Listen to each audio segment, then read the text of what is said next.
ખેડૂત મિત્રો, આપણી YouTube ચેનલ એટલે કે ખેડૂત વર્લ્ડમાં તમામ વ્યુઅરોનું સ્વાગત કરું છું। હવે ખેડૂત મિત્રો, એક તમને રિક્વેસ્ટ કરું છું કે જો આપણી ચેનલમાં નવા જોડાયેલ હોય તો આપણી ચેનલને સબસ્ક્રાઇબ કરી લેજો, જેથી કરીને તમને આવનારા વિડીયો આપણે અવારનવાર મળતા રહીએ। ખેડૂત મિત્રો, આજે આપણે એટલી માહિતી લેવાની છે કે મગફળી 40 થી 45 દિવસની થઈ જાય ત્યારે લોકો પેડ્રો છે, રેગ્યુલેટર છે, કલ્ટા છે આ મારતા હોય છે। તો આને કેટલા સમયે મરાય અને પેડ્રો, રેગ્યુલેટર અને કલ્ટાર માર્યા પછી શું પગલાં લેવા એના વિશે આપણે આપણી સંપૂર્ણ માહિતી લેવી છે।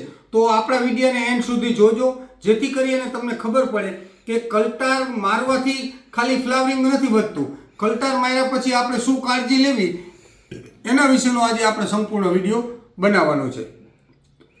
તો ખેડૂત મિત્રો, હાલમાં તમારી મગફળી 40 થી 45 દિવસની થઈ ગઈ હશે અને કલ્ટાર મારવાના એટલે કે વાનસ્પતિક વૃદ્ધિ રોકવાનો સમય આવી ગયો છે।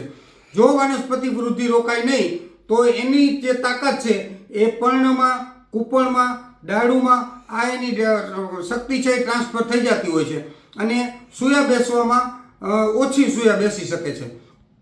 તો ખેડૂતો, તમને ખાસ જણાવવાનું કે 45 દિવસની મગફળી તમારી થઈ ગઈ હોય ત્યારે પ્રેક્ટોબુટાઝોલ છે એ 40-80 વાળી દવા એ તમારે એક પંપમાં 5 નાખી અને તમારા પાકમાં, મગફળીના પાકમાં સંપૂર્ણ રીતે છાંટી દેવાની, જેથી કરી જે વાનસ્પતિક વૃદ્ધિ છે એ રોકાઈ જશે અને એની તાકાત છે એ મૂળ આપણે કલિકાઓ એટલે કે તેની ફ્લાવરિંગમાં, પોપડા બંધાવવામાં વહી જશે।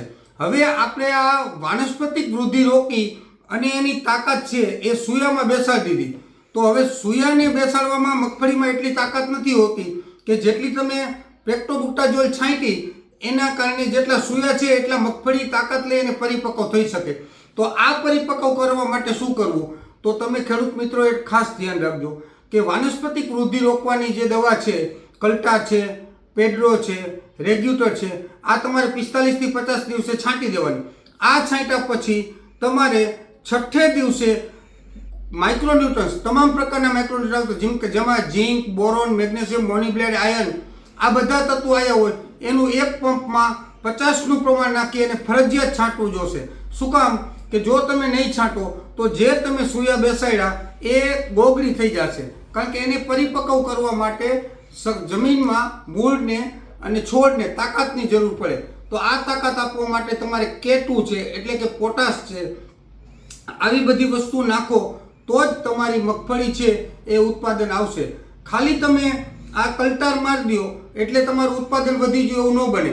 કલ્ટાર માર્યા પછી જે સૂયા બેસા છે એ સૂયાને બેઠેલા સૂયાને મજબૂત બનાવવા અને સૂયામાંથી સંપૂર્ણ મગફળી બને, સંપૂર્ણ દાણો ભરાવદાર થાય એના માટે ફરજિયાત તમારે K2 એટલે કે પોટાશ અથવા માઇક્રોન્યુટ્રન્સ ફરજિયાત વાપરવું જોઈએ। આ જો ન વાપરો તો તમારી વાનસ્પતિક વૃદ્ધિ ઘટશે, સૂયા બેસશે પણ એમાંથી પરિપક્વ થઈ અને પોપટો બનશે નહીં। તો માત્ર તમારે આટલું કરવાનું કે જેની અંદર દાખલા તરીકે ટાટાનું સરપાસ આવે છે, પછી ઘણા બધા માઇક્રોન્યુટ્રન્સ આવે છે, સારી કંપનીના માઇક્રોન્યુટ્રન્સ લઈ અને તમારે એને ફરજિયાત છાંટી દેવાનું। તો આપણા વિડીયાને બીજા ગ્રુપ સુધી પહોંચાડી અને ખેડૂતને માહિતગાર કરજો એવી મારી તમને ખાસ નમ્ર વિનંતી છે। આપણી YouTube ચેનલ એટલે કે ખેડૂત વર્લ્ડમાં તમામ વ્યુઅરોનો મારે કે એક ખાસ કહેવાનું કે આપણી આ ચેનલને બીજા ગ્રુપ સુધી પહોંચાડી ખેડૂત લોકોને સાચી માહિતી મળે એટલે આપણી ચેનલને સબસ્ક્રાઇબ કરી, લાઇક કરી અને બીજા ગ્રુપ સુધી શેર કરજો। ધન્યવાદ।